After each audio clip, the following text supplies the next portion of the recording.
जिलाध्यक्ष ने कहा कि हर किसी को समुचित सम्मान मिलेगा। आपके सुझावों का स्वागत होगा। आज से आप वैसे ही सम्मानित सदस्य हो गए भारतीय जनता पार्टी के, जैसे हम लोग जो पहले से इसमें हैं, हम सब इकट्ठे होकर आगे बढ़ेंगे। राजनीतिक दल की हालत ऐसी होती है जैसे पानी का तालाब हो, उसमें अगर पुराना पानी ही खड़ा रहे तो वो सड़ांध मारने शुरू कर देता है, लेकिन अगर नया पानी साथ में आता रहे, बहता रहे, बगता रहे, तो पानी साफ भी होता है, सुगंध भी उसमें होती है, लोग उसको बहता हुआ पानी मानकर पीते भी हैं। वैसे तो परिवार कल्याण की बात कही जाती है कि परिवार छोटा रखो, लेकिन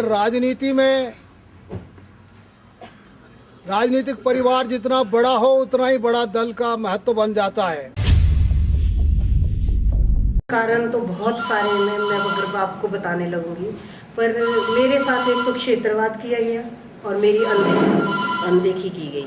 जैसे मैं पहले ब्लॉक अध्यक्ष महिला कांग्रेस के पद पर रही, फिर जिला में कोषाध्यक्ष के पद पर रही, फिर जिला में ही मुझे महिला कांग्रेस कोषाध्यक्ष के पद पर रही। पर इन लोगों को जब मेरी ज़रूरत होती थी, महिलाओं की ज़रूरत होती थी, तब इन लोगों ने मुझे बुलाना, फ़ोन करना। जब कोई अच्छे कार्यक्रम होते थे तब इन्होंने ना मुझे फ़ोन करना ना मुझे बुलाना। मतलब मेरी मैक्सिमम पूरे हिमाचल में मेरी जो है वो बहुत ज़्यादा अनदेखी, मेरे साथ क्षेत्रवाद किया गया कि ये हमीरपुर से हैं। किसी भी अफसर के पास मैं अपनी महिलाओं के छोटे मोटे कार्य लेके जाऊं या कहीं कुछ छोटे काम करवाने हों तो बस उन्होंने सीधा मुझे बोल देना है कि जी ये तो हमीरपुर से है, ये तो धूमल जी के इलाके से हैं, इनको छोड़ो, इनके काम। इसके पीछे बहुत से कारण हैं। मैं कांग्रेस पार्टी में as a organizer, state organizer Congress दल में, और कांग्रेस सेवा दल का मुख्य चीफ भी रहा यहाँ जिले का, और उसके पीछे हमने पार्टी के लिए बहुत काम किया। मगर पार्टी के पास में कोई लेखा जोखा नहीं है, कोई मान सम्मान नहीं है, कोई ये नहीं है, और कोई भी पार्टी मतलब जो पूछ के राजी नहीं है। और अब तो इन चीज़ों की हद ही हो गई है। जब हमारे प्रदेश के मुख्यमंत्री वीरभद्र जी भ्रष्टाचार में फंसे हुए हैं, इन्होंने हमारा प्रदेश बहुत शर्मसार किया और हमारी आत्मा बहुत दुखी है। और इन्हीं बातों को देखते हुए और जनविरोधी नीतियाँ लागू की इन्होंने, और इन सब बातों को ध्यान में रखते हुए हमारी आत्मा, हमारा मन और जो हमारे साथी थे, उन्होंने फैसला किया कि हम कांग्रेस पार्टी को छोड़ देंगे और भारतीय जनता पार्टी ज्वाइन करेंगे। क्योंकि भारतीय जनता पार्टी ने जन कल्याण नीतियाँ जो चलाई थी धूमल साहब ने, इससे पहले भी उनको भी कांग्रेस पार्टी ने आते ठप कर दिया और उल्टे दोषारोपण कर रहे भारतीय जनता पार्टी के ऊपर कि इन्होंने ऐसा किया। भ्रष्टाचार में खुद डूबे हुए हैं प्रदेश के मुख्यमंत्री, बल्कि पूरा मंत्रिमंडल डूबा हुआ है। क्योंकि वो कह रहे हम सीट को नहीं छोड़ेंगे, क्या जो मर्जी हो जाए, हम ये कर देंगे, वो कर देंगे। एक तो चोरी या नब्बे चोरी है, और जो साथ में इनके विधायक हैं उनको भी उकसा रहे हैं कि आप हमारा समर्थन करो, और वो भी पीछे कह रहे हैं हम चट्टान की तरह खड़े हैं। तो ये इन बातों की हद हो गई है। पूरे प्रदेश की जनता बहुत दुखी है। ऐसे लोगों के ऊपर ऐसे अत्याचार हो रहे हैं, कोई काम नहीं हो रहा। इन कामों को छोड़ के विकास कार्य ठप पड़े हुए हैं। देश के अंदर में कोई भी विकास का कार्य नहीं हो रहा है। सब रात दिन एक ही माले जपते हैं, उल्टा दूसरा दोपहर। धूमल साहब ने ऐसा कर दिया, धूमल साहब ने ऐसा कर दिया। जैसे किसी दुख निवारण के लिए लोग पहले हनुमान चालीसा पढ़ते थे, मगर आजकल मुख्यमंत्री जी धूमल चालीसा पढ़ रहे हैं कि मेरा दुख दूर है। मगर झूठे आरोप लगाने से धूमल साहब के ऊपर मतलब उसका कोई असर नहीं होगा। उल्टा चौक कोतवाल को डाले। मुख्यमंत्री ने आज तक बहुत से ऐसे भ्रष्टाचार के मामले किए हैं जो सामने आए हैं।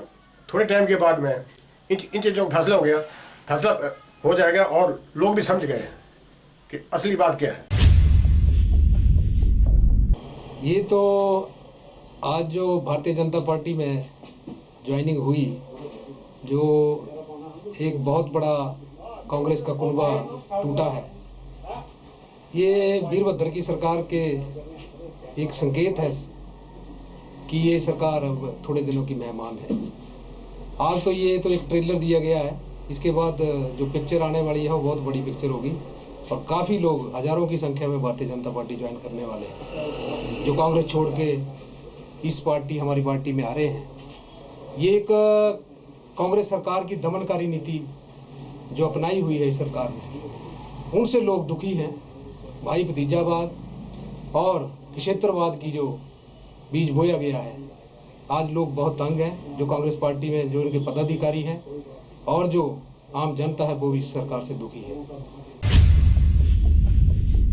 पहली बात यह है कि एक आधे को छोड़ के कांग्रेस का कोई कार्यकर्ता, कोई सदस्य भारतीय जनता पार्टी में आज शामिल नहीं हुआ है। जो सुनने में आया है और पता चला है उसके मुताबिक कोई कुल्लू के लोग थे, कोई मनाली के लोग थे, पूरे हिमाचल प्रदेश से एक डेलीगेशन जो है वो माननीय प्रेम कुमार धूमल को मिलने आया था, जिसमें उनकी अपनी ही पार्टी के बहुत सारे लोग शामिल थे और एक आधा कोई कार्यकर्ता कांग्रेस का हो सकता है जिसने भारतीय जनता पार्टी ज्वाइन की हो, लेकिन वो कोई बहुत बड़ी तोफ कांग्रेस पार्टी की कोई आज भारतीय जनता पार्टी में ज्वाइन की हो जिसका बहुत भारतीय जनता पार्टी के लोग जश्न मना सकें, ऐसी कोई बात नहीं है।